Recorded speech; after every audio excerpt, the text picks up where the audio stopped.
I am Griselle Marino. Welcome to Community Advocacy, a web and radio show featuring the many faces of Miami-Dade County's Office of Community Advocacy. We're a division of the Board of County Commissioners overseeing 8 advisory boards and the county's Goodwill Ambassador program. One of those boards is the Hispanic Affairs Advisory Board, which represents county residents from about 20 different countries. Today, the board's program director, Natalie Milian, and its chairman, Dr. Francesco Duberli, are here with us to talk about the board and the message for the Hispanic community when it comes to Census 2020. Thank you very much for joining me. Thank you, Griselle and La Meca Radio for having us here today. Thank you, Griselle. It's such a pleasure to be here at Meca with you, sharing this beautiful moment. Thanks. Tell me, Natalie, why was a Hispanic Affairs Advisory Board created? When was it created, and why was the reason? So the Hispanic Affairs Advisory Board was created by a county ordinance in 1992, and it was created to promote the first of all, the diverse Hispanic community. They had grown so much at the time in Miami-Dade County, and its purpose was to establish a board that would provide feedback to the county commission as to the needs of the Hispanic community, so that they could formulate policies and legislation to better, to improve the Hispanic community and promote the welfare of the Hispanic community. And is that the mission of the board? Yes, the mission of the board is to monitor the needs and interests of the Hispanic community and promote the concerns, as well as supporting Hispanic businesses and Hispanic leadership roles in the community, and make recommendations to the county commission on legislation that is based around the community. That's a lot of stuff. Yes. So how many members are on your board, and how are they appointed? So the board has up to 26 board members. 13 of them are appointed by county commissioners, that in each district the commissioner will make an appointment pertaining to that area, and then 13 of them are appointed at large, and they go through a nominating committee of the board, and then it's ratified by the county commission, and those serving at large represent the entire community. And then if someone is interested to be in part of the board, how would they go about it? Would they have to contact their commissioner? Yeah, so we have vacancies all the time. People come and go, and different slots open up. The first way I always recommend is to contact your commissioner or myself to see if there's a vacancy in your area, and they can reach out to me by email, nmilian, M-I-L-I-A-N, at miamidade.gov, or they can call our office at 305-375-5730, and we will find out if the commissioner of their area has a vacancy, appoint them that way. Otherwise, they can try to be appointed at large, where the committee from the board will consider them, their resume, interview them, and then we'll proceed to ratify their appointment by the county commission. You mentioned committee of the board. So are there different committees in the board? Oh, we have a lot of committees. Yes, we have an events committee, we have an immigration committee, we have an LGBT committee, we have I'm sorry, we have a communications committee. We have so many committees that I'm. And when does your board do the committees meet the same date as your board? Is that open to the public? When are the meetings? So the committees try to meet once a month. I'm sorry, I forgot to say that we also have a legislation committee that monitors policy at the federal level, federal and state and local level. The committees we try to meet once a month besides the board meeting. So it's an additional participation on behalf of the board members, and they're composed of anywhere from 3 to 7 members of the entire board. And all these meetings are open to the public, just like our main board meeting. And when do you meet? Our board meets the second Tuesday of the month, typically, unless it's otherwise advertised, at 6 p.m. at the Survivors Pathway office, which is on 1801 Coral Way on the 3rd floor. Okay, so when you were talking about committees, how do you decide which members should be the ones in each committee? Is it because, let's say, you have an immigration attorney, and then it's just fitting that person is part of the immigration committee? Usually, it's those board members who have an interest in a certain topic or an expertise in that topic, and they'll form, the committee out of that, having the expertise and the interest combined. And you find people that align with different topics and different issues that they're more interested in. And if anyone has a strong interest in something, they can always approach the board to create a new committee that may be beneficial to the community also. Are those committee meetings also open to the public? Yes, they are, and everyone is welcome to sit in to watch the meeting and also be part of. We're very open to having not audience, to having people the public join us and also voice their opinions or their advice or their experiences. So we always let them sit at the table if they'd like and give us any information they may want to share. That's excellent. And Dr. Dubarley, I know that you've been participating in the Census 2020 Task Force meeting. Why is it so important for the Hispanic community to know what's going on with Census 2020? Thank you. First of all, thank you again for having me here. It is really for me an honor to be this year elected as the chairman of this great, outstanding board that does lots of work for the Hispanic community. And part of that is being my participation on behalf of the Hispanic Affairs Board on the Census Task Force, which is led by Commissioner Esteban Bobo. And it has been a great experience. It is very relevant for the Hispanic community to be counted, because the way that the state and the government allocate resources based on needs, it is correlated with the amount of people that live in specific areas. What does it mean? That if we are not counted, then we are underrepresented. And being underrepresented means that we're not going to have access to the actual amount of resources that we need to advance our communities and actually to assist those that are being affected by different issues. And in many ways, we need better roads, we need more schools, we need to protect and to improve the life and the quality of life of our Hispanic community. For that, then it's our commitment and it's our responsibility to get ourselves counted so that the government knows how many we are in Miami-Dade County and what we need to make of Miami-Dade County the county that all of us want to live in. Excellent. What happens to those people that they're scared to be counted because they think that perhaps, they don't have their immigration papers in order? They extended their visa. Unfortunately, there is a misunderstanding in these regards, and it is very important that you that are watching this program now, or that you're listening this program, that you know that there's nothing to do, there's not a relationship between the census and immigration.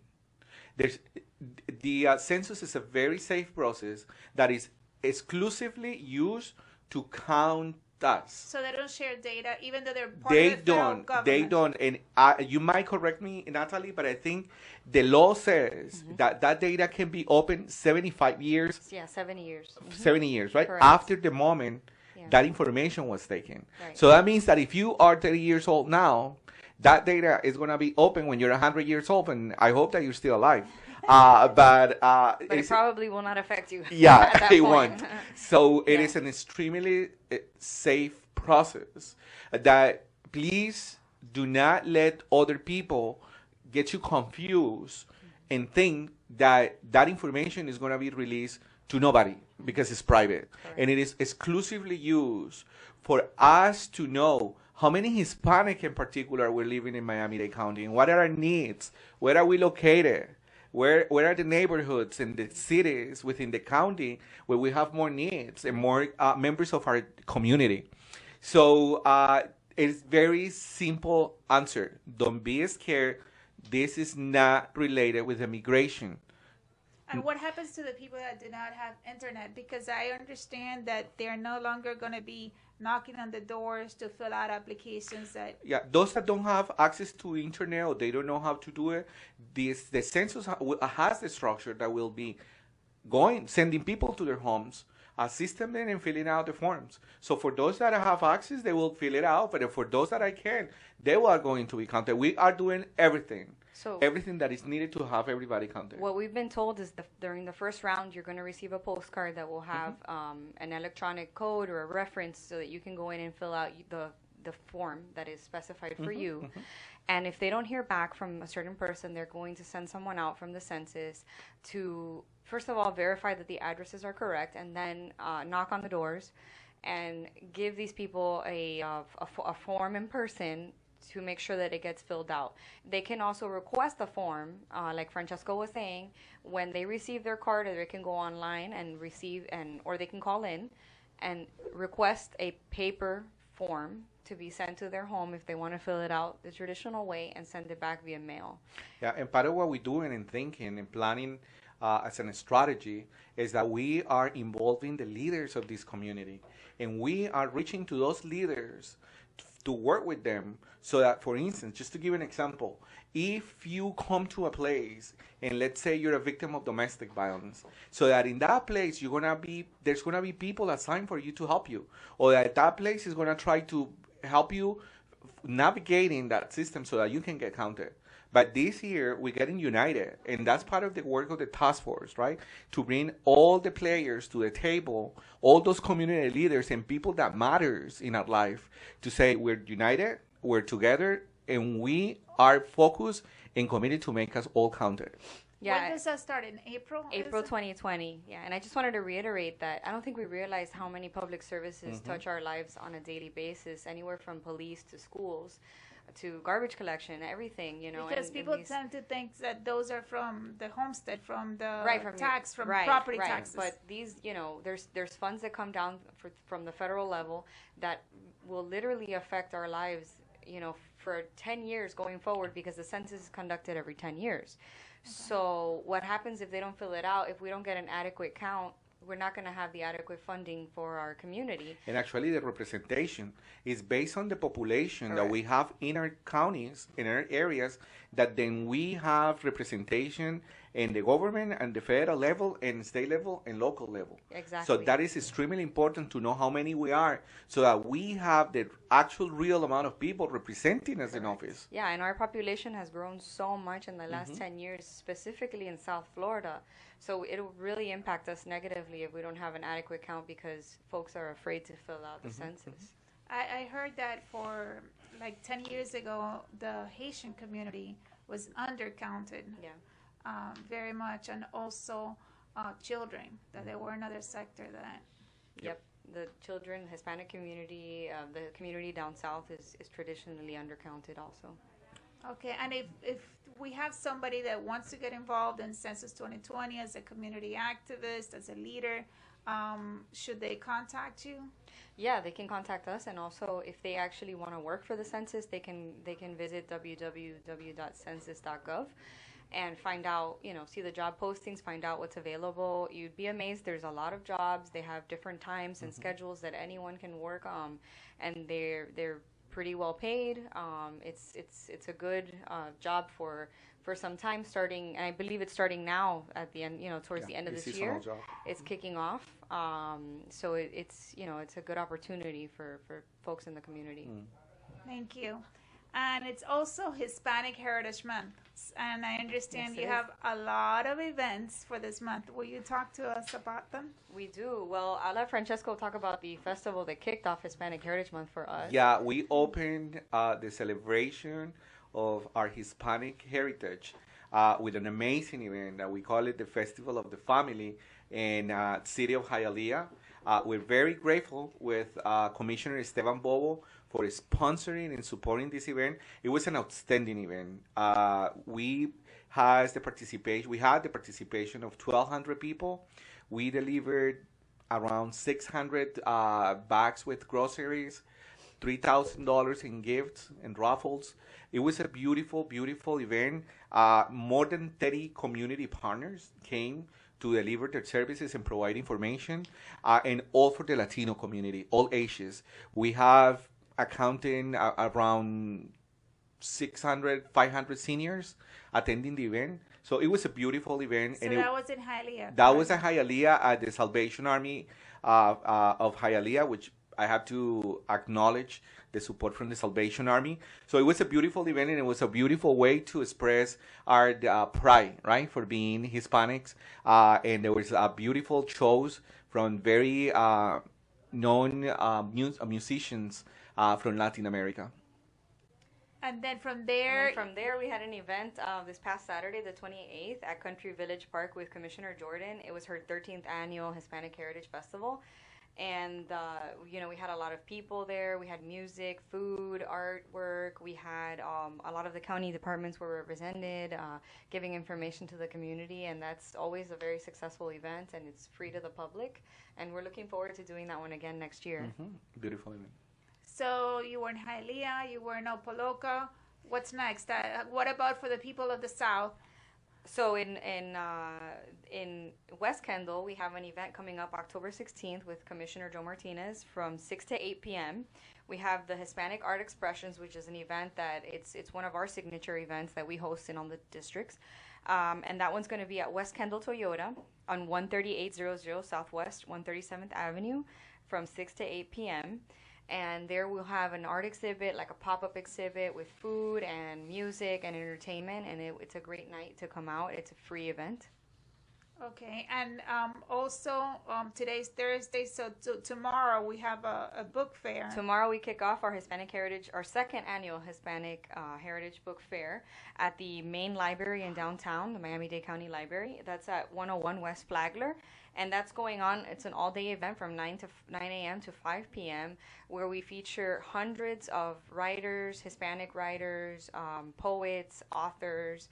We have performers, we have dancers, and on Friday we have the Miami-Dade Public Schools Superintendent Carvalho. He's coming to join us and read to the kids and make a presentation. It's a very nice event, and it's going to be Wednesday the 2nd, Thursday, and Friday we close it out on the 4th. Do you know if the books are all going to be in Spanish, or are they also going to have books in English about Hispanic culture? We have both. Yeah, some of the books are translated. It's primarily Spanish writers, but we have some of the books are in both languages.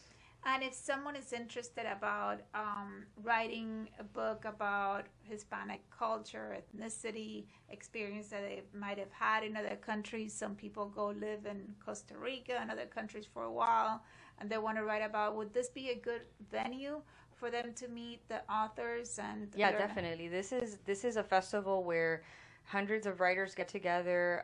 It's co-hosted by an organization called Mi Libro Hispano, My Hispanic Book. And this organization is non-for-profit, and they help writers to kick off their books and their poetry and their writing. So it's definitely a great venue to come and meet other like-minded individuals and find out what they're doing and how they can get involved. Okay. And are you doing any other event with any other commissioner? I understand that Chairwoman Edmondson Yes, Chairwoman Edmondson we have Hispanic Art Expressions with her in Wynwood on Thursday, October 24th from 6 to 8 p.m. That's going to be at the Wynwood Walls at Magnus Gallery, which is 219 Northwest 25th Street from 6 to 8 p.m. Again, at the Wynwood Walls. And that's a great event. We have dancers, entertainment, artwork. The artwork's for sale. And we have food and drinks, and we welcome everybody to come out and check this one out. It's a very fun event. Yeah, Wynwood is fun. My sons, they party there. It's Yeah. like a lot of young people there. Yes. Let me ask you something. You also have the Hispanic Advocate of the Year. What do you mean by advocate? So this is an event that we established 3 years ago to recognize those unsung heroes in the community that really work hard for the Hispanic community, particularly. And it could be anyone, the folks that we recognize or that are nominated. But we really want to focus on those people who work tirelessly and are not seeking recognition per se. They're just doing it because it's what they like to do and where they found a cause where they wanted to work for. So this event this year it's taking place on Friday, November 1st from 11 a.m. to 2 p.m. at the Biltmore Hotel. And It's open to the public, but we are selling tickets that are $75. And the reason is because the funds that we collect through this event are for scholarships for college students that are entering undergrad, and also graduate students that are starting out, for low-income students or those who may need a boost to start college. So yeah, it's a luncheon and it's at a beautiful place. We do sell a ticket, but it's going for a good cause. And if someone would like their daughter or their son to be recipient of that scholarship, how would they go about? So the nomination process for the scholarships for the recipients will be open to the public, and we're going to be publishing that on the website and on the Facebook, and everyone's welcome to apply or to submit someone that you believe deserves to win this scholarship. Where do they go? What is in Facebook? How do they find you? On Facebook, you can go to facebook.com/Miami-Dade HAB, HAAB, or on our website, if you go to Community Advocacy and the county website, you will find our website there, Hispanic Affairs Advisory Board. You can also just Google Hispanic Affairs Advisory Board and we'll be the first ones that come out. And if someone wants to go to the luncheon and help out, do their tax write-off?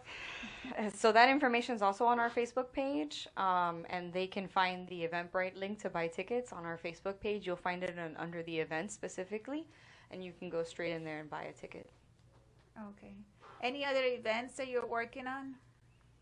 Well, actually, we'll be having a Hispanic Heritage exhibit in the Bright Line downtown. Beginning October 11th through November. We're going to be featuring some artwork, and that'll be kicking off soon. So you can find that information on our Facebook also. Okay. And anything else you would like to add about the board, census, the events? No, I just would like to extend the invitation to participate, to buy your tickets to the Hispanic Advocate of the Year. That is an amazing opportunity to meet those that are really making the difference in Miami-Dade County. Those people that work so hard day by day to make of Miami-Dade County a great place for all.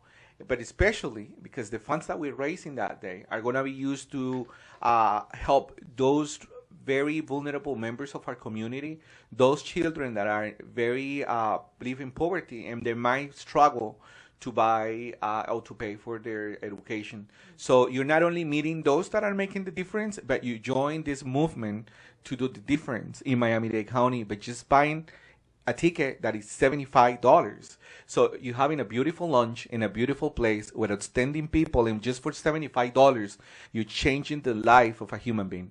So please come and join us. Once again, that is November 1st from 11 a.m. to 2 p.m. at the Billmore Hotel. And then Saturday, September 28th, we already had that one. And then we're going to have the book fair at the library today, Thursday, and then tomorrow, Friday.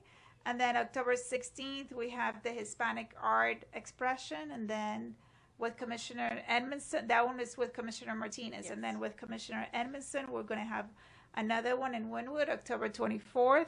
So don't miss out to all of the Hispanic Affairs Advisory Board events, and you get to meet Natalie in person and Francesco. And all of our events that Griselle just mentioned are free, with the exception of the Hispanic Advocate of the Year. The rest of them are free and open to the public, and we invite you to join us because they're very fun events.